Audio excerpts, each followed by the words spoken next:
अगर आप चाहते हैं कि आपका पैसा सिर्फ एक ही तरह के शेयर्स तक सीमित ना रहे बल्कि जहां ग्रोथ दिखे वहां खुद ब खुद शिफ्ट हो जाए तो फ्लेक्सी कैप फंड्स आपके लिए बने हैं। इन फंड्स की सबसे बड़ी ताकत है फ्लेक्सिबिलिटी और इसी फ्लेक्सिबिलिटी का फायदा उठाने की कोशिश करता है Nippon India flexi cap fund, जो लार्ज कैप की स्थिरता, मिड कैप की ग्रोथ और स्मॉल कैप की तेजी तीनों को एक ही पोर्टफोलियो में साधने का टारगेट रखता है।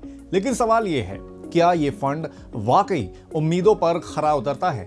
नमस्कार, मैं हूं आपके साथ अभिषेक गुप्ता और आप देख रहे हैं फंड की फिटनेस। चलिए आज समझते हैं Nippon India flexi cap fund की फिटनेस कैसी है।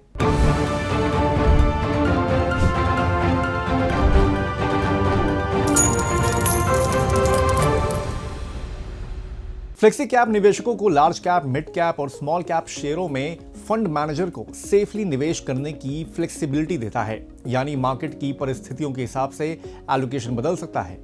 इस वजह से ये फंड अक्सर लंबी अवधि के लिए कैपिटल एप्रिसिएशन के लिए उपयोगी माने जाते हैं, खासकर उन निवेशकों के लिए जो डाइवर्सिफिकेशन के साथ अपने पोर्टफोलियो में संतुलन चाहते हैं। पिछले साल 2025 में जब इक्विटी मार्केट बुरी तरह प्रभावित रहा, अधिकतर फंड्स ने सिंगल डिजिट में रिटर्न दिए, साथ ही कई दूसरी कैटेगरी के फंड्स नेगेटिव में रहे।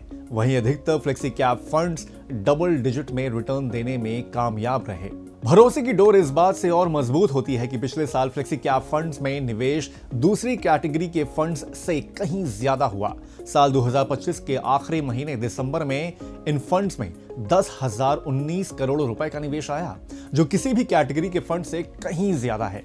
जनवरी 2026 में भी सभी कैटेगरी के फंड्स में फ्लेक्सी कैप आगे रहा, जिसमें 7,672 करोड़ रुपए का निवेश आया। इसके बाद दूसरे नंबर पर मिड कैप फंड्स रहे, जिसमें 3,185 करोड़ रुपए का इनफ्लो देखा गया। मतलब फ्लेक्सी कैप फंड में डबल से भी ज्यादा निवेश। बाकी कैटेगरी इसके आसपास भी नहीं रहे। महीने दर महीने बेसिस पर भी इसमें इजाफा देखने को मिला। मतलब मार्केट के उतार चढ़ाव या खराब मार्केट में फ्लेक्सी कैप फंड्स लोगों के पोर्टफोलियो में हेज के रूप में चुना गया। अब इस कैटेगरी में Nippon India flexi cap fund की अगर बात करें तो ये अगस्त 2021 को लॉन्च हुआ था। इसका बेंचमार्क निफ्टी 500 TRI है। मतलब स्मॉल, मिड, लार्ज कैप के 500 स्टॉक्स के पूरे बास्केट से स्टॉक्स का चयन किया जाता है। वहीं एसेट एलोकेशन के हिसाब से 99.67% इक्विटी में और 0.33% कैश एंड कैश इक्विवेलेंट में निवेश होता है। और मार्केट कैप वेटेज को देखें तो सबसे ज्यादा लार्ज कैप में 66.33%, फिर मिड कैप को 20.8% और स्मॉल कैप को 12.87% वेटेज दिया जाता है। एमफी के मुताबिक 30 जनवरी 2026 तक फंड का कुल AUM 9,199 करोड़ रुपए दर्ज हुआ है। फंड का टारगेट लॉन्ग ड्यूरेशन में कैपिटल एप्रिसिएशन के मौके खोजते हुए इक्विटी सिक्योरिटीज और रिलेटेड सिक्योरिटीज में निवेश करना है। फ्लेक्सी कैप फंड्स की खास बात यह है कि वो मार्केट के नजरिए से लार्ज कैप, मिड कैप और स्मॉल कैप स्टॉक्स के बीच संतुलित तरीके से निवेश को बदल सकते हैं, जिससे रिस्क का मैनेजमेंट करना और अवसर पकड़ना दोनों आसान होता है, खास तौर पर ये वॉलेटाइल मार्केट में। फंड के प्रदर्शन की अगर बात करें तो एमफी के 30 जनवरी तक के डेटा के मुताबिक पिछले एक साल में फंड ने 6.65% का रिटर्न दिया है, तो 3 साल में 17.52% का एनुअलाइज रिटर्न दिया है, जो बेंचमार्क 16.92% से ज्यादा है। वहीं शुरुआत से लेकर अब तक इस फंड ने 12.83% का सालाना रिटर्न दिया है।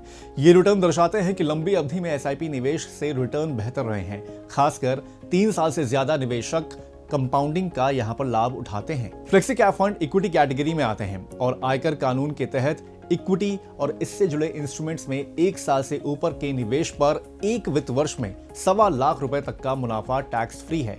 इससे ऊपर के लाभ पर 12.5% की दर से long term capital gain tax लगेगा। वहीं 1 साल से कम के निवेश पर 20% का short term capital gain tax देना होगा। फ्लेक्सी कैप फंड्स में निवेश पर लाभ पर भी यही नियम लागू होंगे। Flexi cap fund market cap के हिसाब से लार्ज, मिड और स्मॉल कैप स्टॉक्स में निवेश कर सकता है, जिससे एक मार्केट सेगमेंट पर डिपेंडेंसी जो होती है वो कम होती है। वहीं वोलेटिलिटी की अगर बात की जाए तो जैसा कि अधिकांश इक्विटी फंड्स के साथ होता है, फ्लेक्सी कैप भी हाई रिस्क हाई रिटर्न के जोन में आता है और शॉर्ट टर्म के लिए उतने सेफ ये नहीं माने जाते हैं।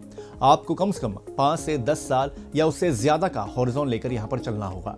अगर आप लंबी अवधि के लिए इक्विटी आधारित एसआईपी में निवेश करना चाहते हैं तो बाजार के उतार चढ़ाव को संभालने की क्षमता अगर रखते हैं आप, तो इस फंड में आप निवेश कर सकते हैं। इस फंड को लेकर हमारी बात हुई मैप माई गोल्स के फाउंडर विपिन पालीवाल जी से। देखिए उनका क्या कहना है। सर, बाजार की वोलेटिलिटी में फ्लेक्सी कैप फंड्स कैसे फंक्शन करते हैं और परफॉर्म करते हैं? अभिषेक जी, बाजार के अंदर जब भी फ्लेक्सी फंड्स की बात होती है तो जनरली फंड मैनेजर के पास एक फ्लेक्सिबिलिटी होती है कि वो लार्ज कैप, मिड कैप और स्मॉल कैप में अपना एलोकेशन मार्केट के उतार चढ़ाव के बेसिस पे वो डिफाइन कर सकते हैं। अमूमन फ्लेक्सी कैप फंड्स के अंदर लार्ज कैप का एलोकेशन थोड़ा ज्यादा होता है स्मॉल और मिड कैप के कंपैरेटिवली, सो दैट वो अभी एक अल्फा जनरेट कर सकें लार्जर और स्मॉल कैप और मिड कैप के पोर्टफोलियो को अपने साथ मेंटेन करने के लिए। सर, पिछले साल फ्लेक्सी कैप फंड्स ने दूसरी कैटेगरी के फंड्स से बेहतर परफॉर्म किया था, जो कि हम लोगों ने चार्ट्स में भी देखा था और कई बार डिस्कस भी किया है। इसकी क्या वजह लग रही है सर आपको? अभिषेक जी, सबसे ज्यादा इंपॉर्टेंट यह फ्लेक्सी कैप फंड इसलिए बच जाते हैं मार्केट के करेक्शंस में, क्योंकि फंड मैनेजर्स अपने पोर्टफोलियो में जैसे ही देखते हैं स्मॉल एंड मिड कैप में ज्यादा करेक्शंस होने वाला है, या तो वो थोड़ा सा कंपोनेंट कैश में रखते हैं, नहीं तो वो लार्ज कैप की तरफ अपना पैसा मूव कर देते हैं। तो जब भी मार्केट में वॉलेटिलिटी होती है स्मॉल एंड मिड कैप ज्यादा करेक्ट हो जाते हैं, जो कि अमूमन फ्लेक्सी कैप फंड्स में कभी नहीं होते। फंड मैनेजर अपनी एक्सपर्टीज का फायदा उठाते हैं और अपने पोर्टफोलियो में ज्यादा बेटर रिटर्न जनरेट करते हैं और वॉलेटिलिटी से बच जाते हैं स्मॉल और मिड कैप की। Sir, Nippon India flexi cap fund में निवेश के लिए कैसा फंड आपको लग रहा है, क्या राय रहेगी इसके? हाँ बिल्कुल, ये एक अच्छा फंड है। हमने देखा है इसमें लगभग 70+ % इनका लार्ज कैप पोर्टफोलियो में है, जो इस समय होना भी चाहिए। स्मॉल कैप में उन्होंने काफी कम परसेंटेज लिया हुआ है, 10 से 15% ऑल टुगेदर। तो इस वजह से क्या दिख रहा है कि आने वाले टाइम में फ्लेक्सी कैप फंड्स के अंदर, निपॉन के फ्लेक्सी कैप फंड में काफी अच्छा रिटर्न जनरेट हो सकता है, बिकॉज इन्होंने banking, financial and capital goods company में काफी पैसा इन्वेस्ट किया हुआ है, जो कि आने वाले टाइम में काफी रफ्तार पकड़ सकते हैं। किन्हें और कितने समय के लिए इस फंड में निवेश करना चाहिए, क्या हॉरिजॉन होना चाहिए उसमें? अभिषेक जी, जनरली अगर इक्विटी फंड्स आप कर रहे हैं और स्पेसिफिकली फ्लेक्सी कैप ले रहे हैं तो 3 से 5 साल का मिनिमम टाइम फ्रेम जरूर रखना चाहिए इन्वेस्टर को, कि उनका जो भी फाइनेंशियल गोल है 4 से 5 साल के अगर बाद है तो उनके लिए एक बहुत अच्छी कैटेगरी है ये चूज करने के लिए। तो कुल मिलाकर Nippon India flexi cap fund एक डाइवर्सिफाइड फ्लेक्सिबल इक्विटी फंड है जो लार्ज, मिड और स्मॉल कैप में निवेश का फायदा उठाता है। ये लंबी अवधि के निवेशकों के लिए उपयुक्त हो सकता है, लेकिन खर्च अनुपात और बाजार की वोलेटिलिटी को ध्यान में रखकर ही फैसला लेना चाहिए। इसके रिटर्न और एसआईपी कारक बताते हैं कि समय के साथ कंपाउंडिंग के साथ अच्छा रिटर्न यहां पर मिल सकता है, बशर्ते आप निरंतर निवेश करें और मार्केट उतार चढ़ाव से बिल्कुल भी यहां पर ना घबराएं। तो आज के फंड की फिटनेस में बस इतना ही। आपको ये शो कैसा लगा हमें कमेंट करके जरूर बताएं। अब जल्द होगी एक नए फंड के साथ आपसे मुलाकात, तब तक के लिए मुझे दीजिए इजाजत। नमस्कार।